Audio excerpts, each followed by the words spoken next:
Петропавл қаласының тәртіп сақшылары мен облыс орталығында орналасқан дүкенге жасалған қарақшылық шабуылдың ізін суытпай ашылды. Шамамен 12-лер шамасында Абай көшесі бойында орналасқан микс дүкеніне бейтаныс ер адам кірген.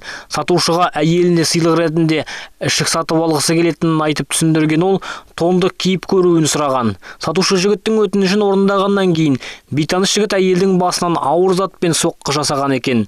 Сатушының ұялы телефонын, зергерлік бұйымдарын, том мен кассадағы ақшаны қолды қылған тонаушы оқиға орнынан жасырынып үлгереді. Қылмыскерден жәбір көрген әйел бірден полицияға хабарлайды. Оқиға орнына тез арада 2-ші полиция бөлімінің жедел тергеу тобы жіберіледі. 2016 жылдың сәуір айының 15 күні Петропавл қаласындағы микс дүкеніне белгісіз бір тұлға кіріп, сондағы сатушының өміріне қарақшылық шабуыл жасап, оның және дүкеннің мүлкін тонап әкеткен.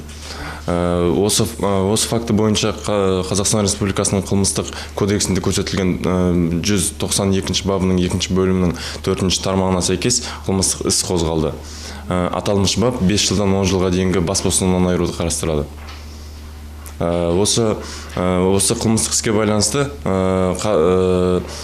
Петропавл қаласының тұрғыны құрықталып, қазіргі кезде қылмыстың алдын алу іс-әрекеттері жүргізілуде. Қазіргі таңда қарақшылық шабуыл жасау фактісі бойынша қылмыстық кодекстің 192 бабы 2 бөліміне сәйкес сотқа дейінгі тергеу амалдары жүргізілуде. Аталмыш баптың санкциясы 10 жылға дейін бас бостандығынан айыру жазасын қарастырады. Қамауға алынған тұлға Петропавл қаласының ішкі істер басқармасының уақытша ұстау абақтысына қамауға алынды.